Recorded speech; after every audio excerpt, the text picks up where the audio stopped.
Muito boa tarde, como estão vocês? Um ótimo domingo para todos nós, um dia bonito. Muito bom estarmos aqui, cumprindo o nosso compromisso, não apenas de estar num certo dia, num certo horário com os amigos. Um compromisso conosco mesmo, um compromisso maior da criatura humana. É consigo mesmo, com o outro e com o todo, na forma apresentada por Jesus: amar ao próximo como a si mesmo e amar a Deus sobre todas as coisas. Esse é o norte da nossa bússola. Esse é o mapa da nossa mina, do nosso tesouro. Muito bom estarmos juntos, muito prazer estar com vocês aqui. Vamos fazendo o nosso trabalho, o nosso compromisso do curso Entre o Pequeno e o Grande Príncipe. Entre o Pequeno e o Grande Príncipe é uma releitura desse maravilhoso livro, O Pequeno Príncipe, à luz do Evangelho, com os óculos que nos foram dados por Jesus.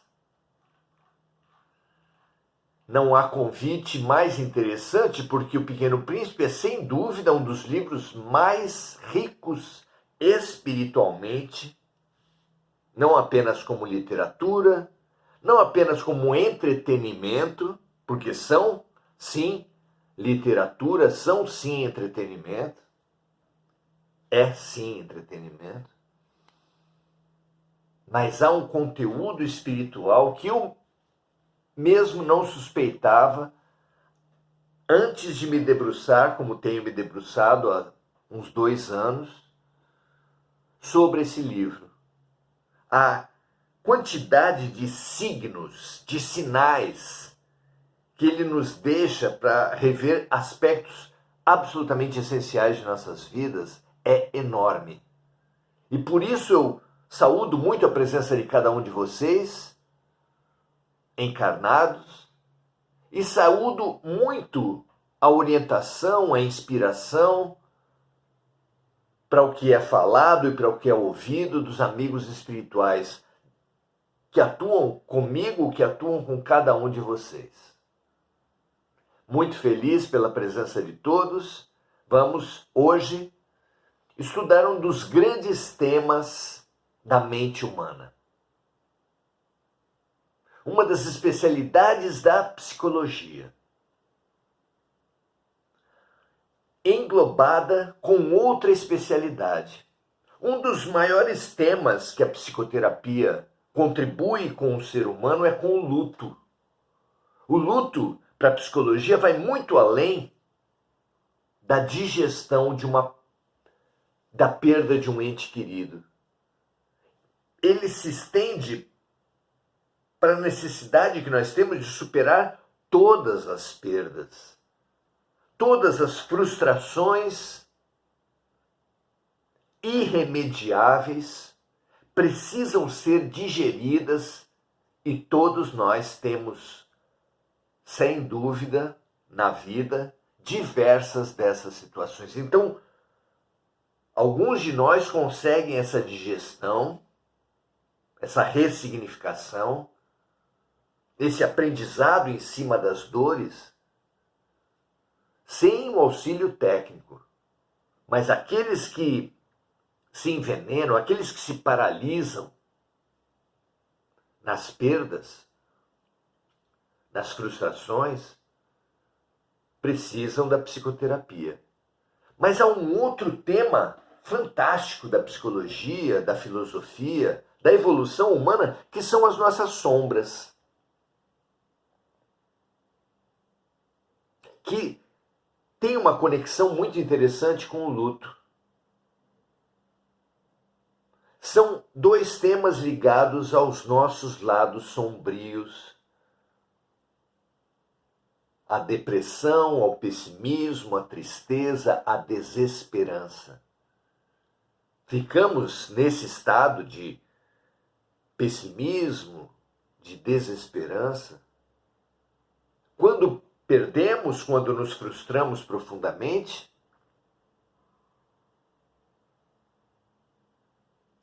E também devido às nossas sombras, às nossas incompletudes, às nossas insuficiências. Como lidar com as nossas insuficiências, com os nossos erros, com as nossas sombras?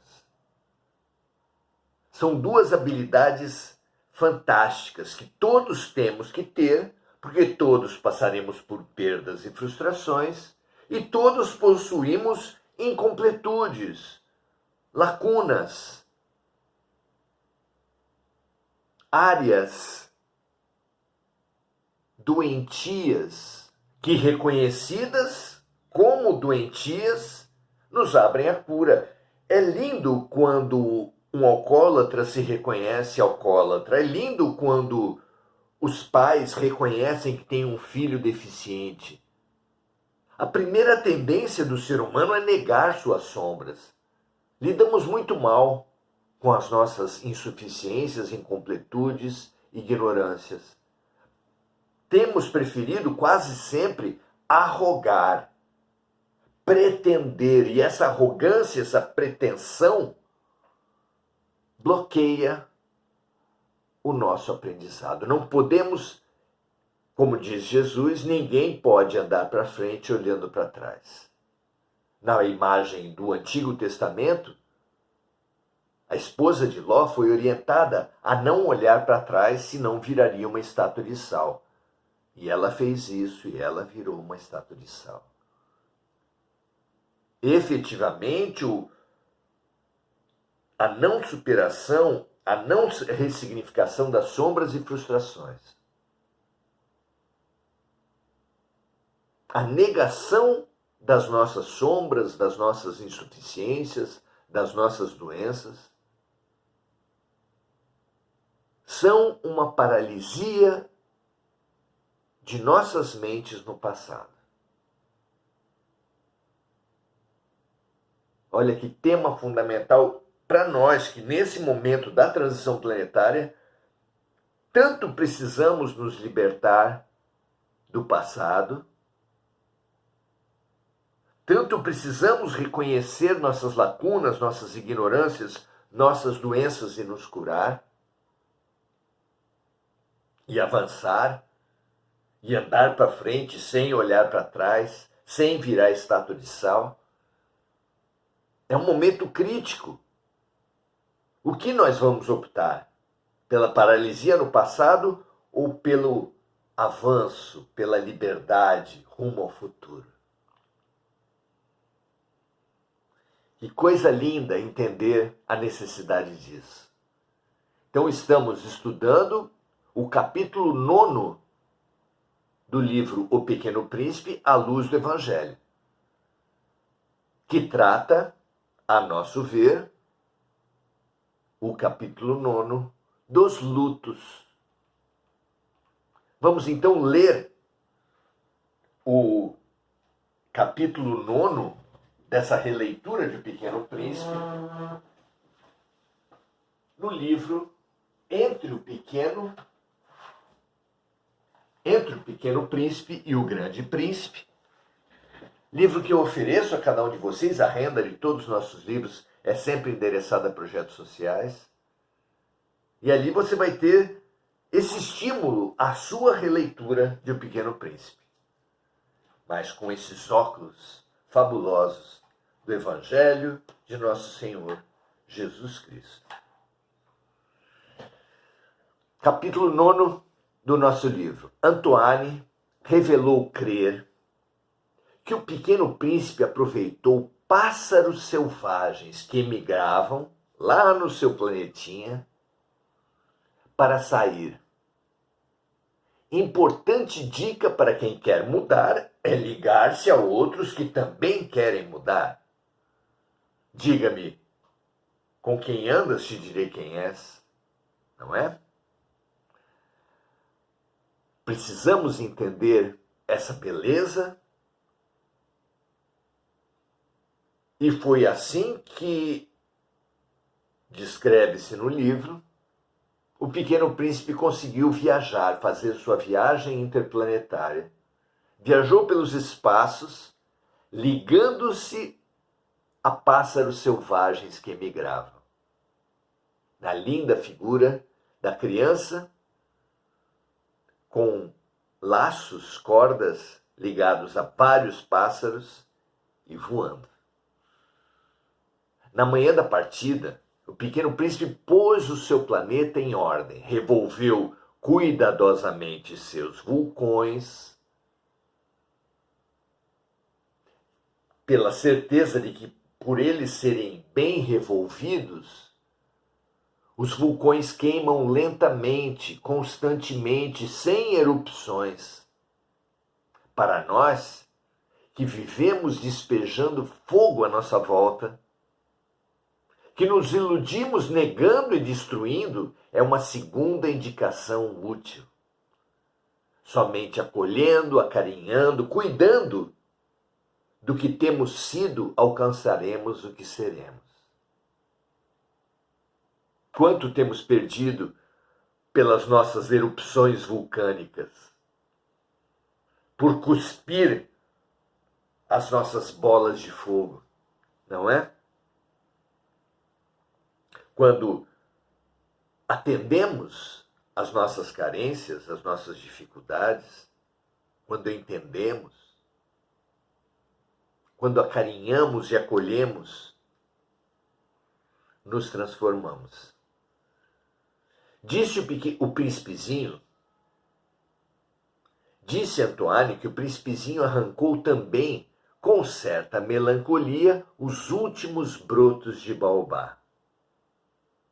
O livro Pequeno Príncipe dá conta de que a grande preocupação de Pequeno Príncipe, o que fez ele sair de seu planeta em busca de uma salvação, é que o planeta estava sendo invadido por baobás, árvores gigantes, com raízes poderosas, profundas, que no seu vigor e na sua profundidade, no seu tamanho, ameaçavam rachar o planeta.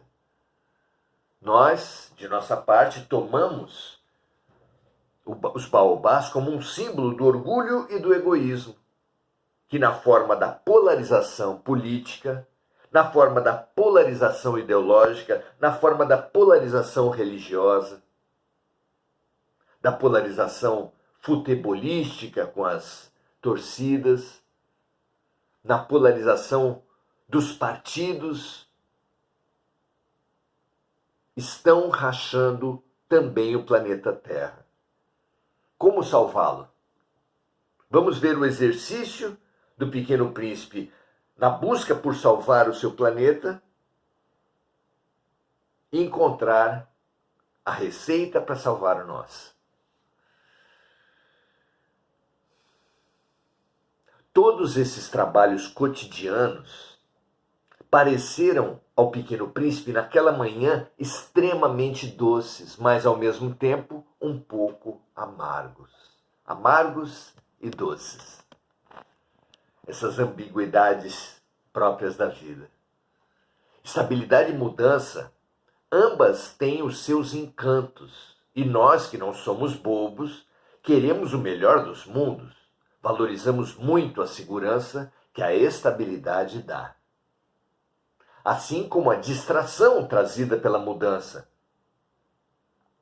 Mas nós nos temos paralisado nos extremos, nessa polarização da alma.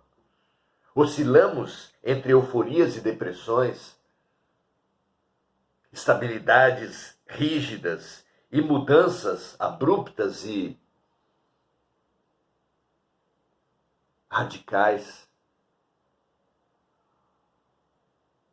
Estabilidade e mudança, ambas têm seus encantos e nós, que não somos bobos, queremos o melhor dos mundos. Valorizamos muito a segurança que a estabilidade dá, assim como a distração trazida pela mudança, mas paralisamo-nos nos extremos. não vemos que repetição e distração em excesso são monotonia e vazio. Sequer percebemos o desafio do meio termo do bom senso, que estabilidades e mudanças precisam ser vividas, como nossa criança, em função do aprimoramento interior. Uma estabilidade que favorece o aprimoramento interior, como a estabilidade da meditação, a estabilidade que fez Buda encontrar a sua iluminação interior, é fantástica. Buda encontrou a sua iluminação na paralisia. A paralisia era física. A alma estava em fabuloso movimento. Jesus era o que as pessoas costumam falar de peripatético. Ele atuava, ensinava, curava e andava. Uma outra forma de buscar a iluminação. Andar, movimentar-se por si só é a salvação? Claro que não. Assim como paralisar-se debaixo de uma árvore como Buda, também não garante a iluminação. Mas sim, fazer o que tivermos para fazer, parados ou em movimento, alertas, ativos para a nossa transformação interior. Quando o Pequeno Príncipe, enfim, regou pela última vez a flor que tinha em seu planeta e se dispunha a colocá-la sob a redoma para protegê-la, percebeu que estava com vontade de chorar. Adeus, disse ele à flor. Mas a flor não respondeu. Eu fui uma tola, disse ela por fim. Peço-te perdão, trata de ser feliz. A ausência de exigências que eram tão características da flor, surpreendeu o Pequeno Príncipe. Ficou parado, inteiramente sem jeito, com a redoma no ar. Não podia compreender essa calma doçura. Segurança e liberdade, se são polaridades fundamentais em nós, também são entre nós. É prazeroso oferecer proteção, faz-nos sentir seguros. Repetir seguranças é a rotina. Nos preenche, mas ainda aqui é preciso equilíbrio. Atender ao eu essencial e não ao ego é ótimo remédio para as terríveis doenças da solidão e da manipulação. Fabulosa condição para a libertação de quem ajuda e de quem é ajudado. O equilíbrio, o meio termo, o ponto central no meio dos excessos. No oráculo de Delfos tinha uma frase que pretendia resumir pelo menos metade do conhecimento universal. 3 palavras. Nada em excesso. Nada em excesso. Precisamos perceber os excessos da emotividade, da dramatização, os excessos da insegurança, do radicalismo, e superar. Excessos são doenças, são violências. E precisamos do caminho do meio de Siddhartha Gautama. Precisamos do bom senso de Allan Kardec. Precisamos da simplicidade de Chico Xavier. Precisamos do amor de Jesus. Pontos de equilíbrio da alma. É claro que eu te amo, disse a flor ao Pequeno Príncipe. E pode deixar em paz a redoma, não preciso mais dela. Mas o vento, os bichos, disse o Pequeno Príncipe. O ar fresco da noite me fará bem. E é preciso que eu suporte 2 ou 3 lagartas se quiser conhecer as borboletas. Olha que símbolo fantástico das nossas agressividades, da nossa violência, da nossa doença, da nossa insuficiência, das nossas lacunas. É preciso que eu suporte 2 ou 3 lagartas se quiser conhecer as borboletas. A lagarta é um símbolo fantástico da evolução. Ela espalha, ela é feia, peluda, agressiva, venenosa e devoradora. Ela espalha morte quando se instala numa planta pequena, de tão voraz, de tão destruidora que ela é. E várias lagartas, cada uma delas atacando mais de um arbusto, de um vegetal, fazem um estrago numa região. Mas não é para sempre. Quando elas estão bem gordas e elas já não conseguem mais nem andar muito, muito menos devorar mais nada, elas se instalam no galho de uma árvore, se enrolam com uma gosma que sai da sua boca, que ela transforma em fio, envolve-se nesse fio, nesse casulo, e em pouco tempo começa arrachando a sua couraça peluda, dura, fazer sair as asas coloridas, leves, lindas, e dali sai uma borboleta, que pela polinização começa a desenvolver e espalhar vida ali mesmo onde a lagarta espalhou morte. A vida da lagarta, a transformação da lagarta em borboleta é essa mudança de espalhar vida onde espalhamos morte. Paulo de Tarso é um grande símbolo da humanização de uma borboleta. Você vai ver em Atos dos Apóstolos, você vai ver em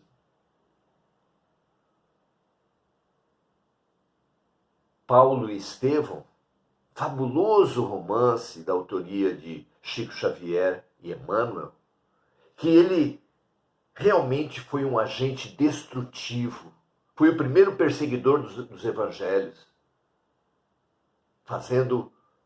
espalhando muita dor. Mas quando ele se abriu, quando ele encontrou Jesus, quando ele se transformou em borboleta, ele espalhou luz, amor, cura, instrução para muitos milhões e milhões e milhões ao longo das gerações.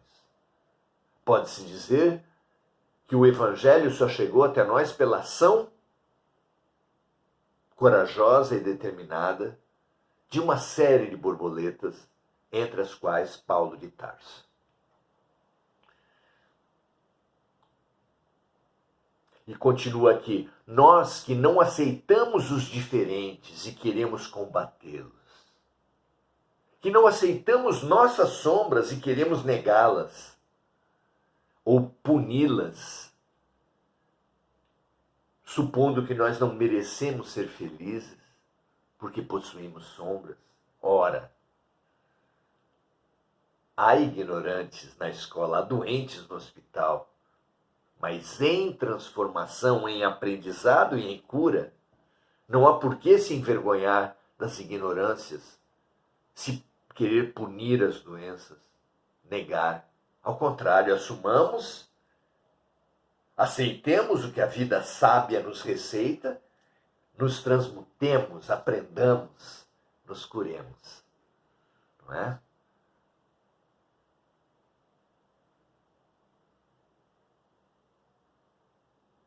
Nós que não aceitamos os diferentes e queremos combatê-los, que não aceitamos nossas sombras e queremos negá-las ou puni-las, precisamos aprender a lição da flor. Fundamental suportar lagartas que disseminam morte para conhecer borboletas que espalham vida. Essencial fazer amigos para preencher com o ganho de afetos novos o vazio da perda dos antigos. Todos vivemos intensos lutos.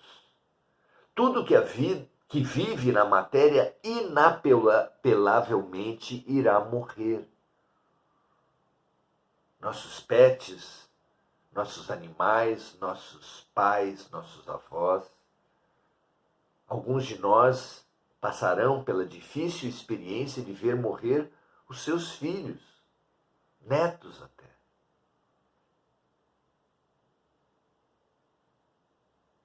Tudo que chega irremediavelmente vai embora, porque nada nem ninguém vem a nós para atender nossos desejos.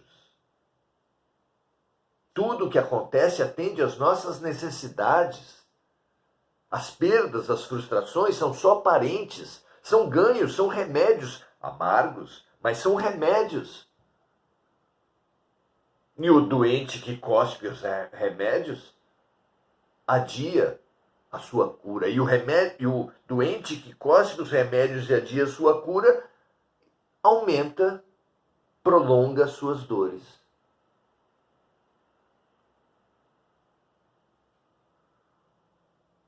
Não é possível viver com o horror da morte. Não dá para ter amigos. Não podemos sequer nos amar sem aceitar os defeitos. Bem-aventurados os que percebem que todo vazio chama a novos preenchimentos. Todos aqueles que tiveram a morte de um ente querido precisam perceber o convite que a solidão, que o vazio, traz a preenchimentos, a buscas, a novos amores. Ninguém foi criado por Deus, nem veio à Terra com o destino de amar uma pessoa. Não. Ao contrário. O caminho do amor é o caminho da expansão, da universalização. O amor fraterno e universal é o nosso destino.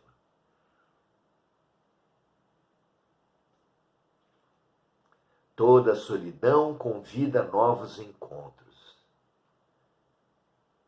Consciência da ignorância é a chave para todos os aprendizados. Inclusive porque a maior homenagem que podemos fazer àqueles que nos amam é expandirmos e aprofundarmos nosso amor a todos. Nossos amigos, nossos pais, nossos filhos, onde quer que eles estejam, estarão conosco e querendo o nosso bem. E se eles souberem, se eles sentirem, se eles virem que o amor deles está sendo usado para se multiplicar em outros, vão ficar muito felizes.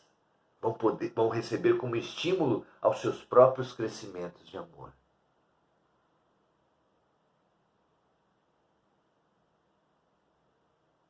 Que nós aprendamos de uma vez por todas a aceitar os diferentes, aceitar nossas sombras, aceitar nossas frustrações, nossas dores, fazer o que pudermos para ressignificar, para transmutar, mas sabendo que a mudança, que a ressignificação, que a libertação das nossas sombras, das nossas ignorâncias, começa pela aceitação. O arrogante, aquele que acha que já sabe tudo, bloqueia o próprio aprendizado. Aquele que se acha curado, que alcoólatra, que para a hora que quiser, não vai se curar. A aceitação, longe de ser o imobilismo, é a base da mobilização para a felicidade, para a cura. Que esse aprendizado nos transforme, nos eleve e espalhe o que há de mais importante em nossas vidas. O movimento para o amor. Saudação a Ana Lúcia Silva, nossa grande colega de tantos trabalhos, boa noite. Angélica Sayonara, nossa grande amiga de exercícios de amor também. Sandra Gomes, muito boa noite. Andréa Santos, um mês de julho abençoado para todos nós. E Diana Costa, muito boa tarde. Ficamos muito felizes. Espalhe essa mensagem. Precisamos demais nos libertar das nossas sombras para nos abrir para as nossas luzes. Desce a luz, empurrando o homem velho, aproveitando a dilatação e renascendo na matéria e no espírito, como receitou Jesus. Paz e bem a todos, até a próxima, ótima semana. De segunda a sábado estaremos às 18 horas no nosso Oração, Ação, e domingo, 17h30, em mais um Jesus e a Criança. Venha conosco, um prazer enorme aprendermos juntos. Até a próxima!